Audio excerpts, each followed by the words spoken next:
Recording 4. Section 4. E-waste disposal. You will hear a lecture on the disposal of electronic or e-waste. Before you listen, you have 45 seconds to read questions 31 to 40.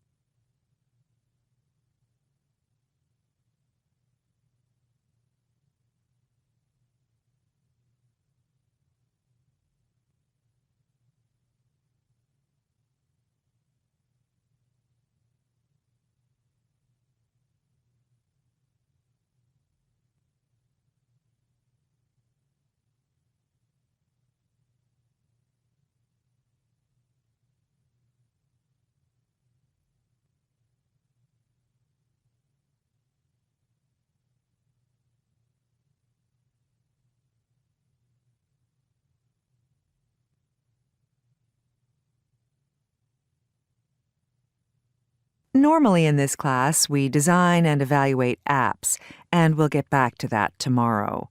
This afternoon, I'd like to raise your awareness about the issue of electronic waste disposal. As some of you know, I've got twin daughters who turn 13 on Tuesday.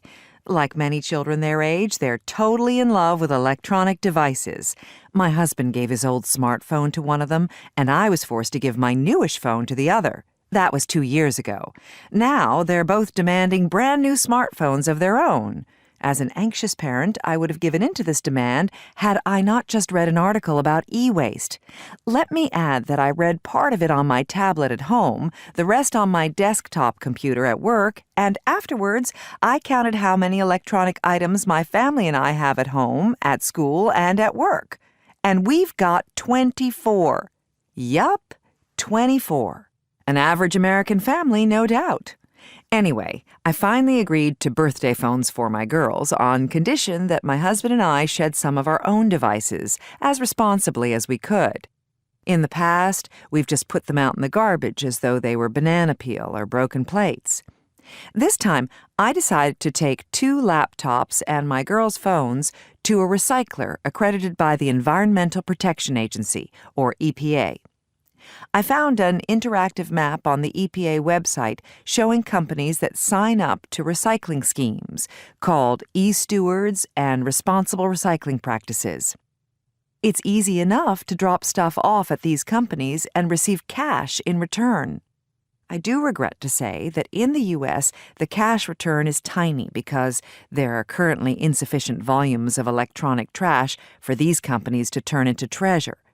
Since I'd like to encourage this recycling practice among my students and colleagues, there's a web link on my Facebook page. Frankly, I don't think Americans recycle enough. Yet, even with these companies that have popped up recently, there's still a huge problem.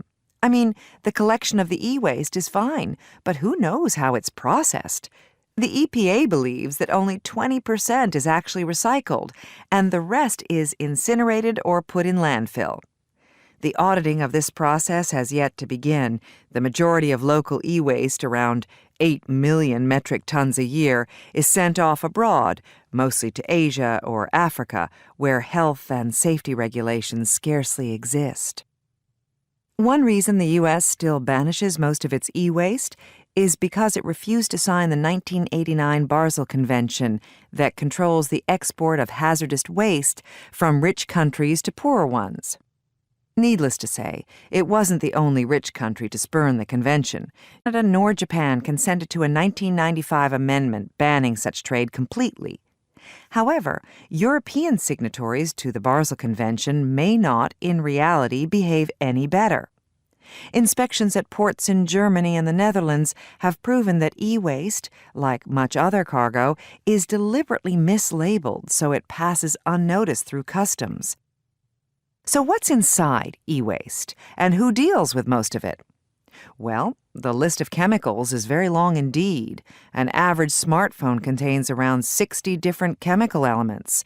Heavy metals, like lead and mercury, exist alongside arsenic, beryllium, cadmium, and polyvinyl chloride, all toxic to humans in quite small amounts.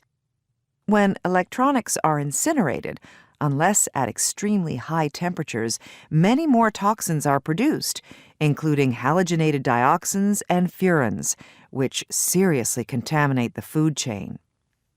India and China are two major processors of e-waste. At present, the city of Guiyu in Guangdong Province in China is considered the world's e-waste capital.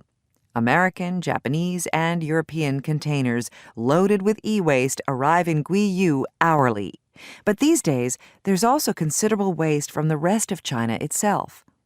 The EPA estimates that by 2020, 100 million metric tons of e-waste will be produced globally each year, and of that, only an infinitesimal amount will see its way back into more electronic products.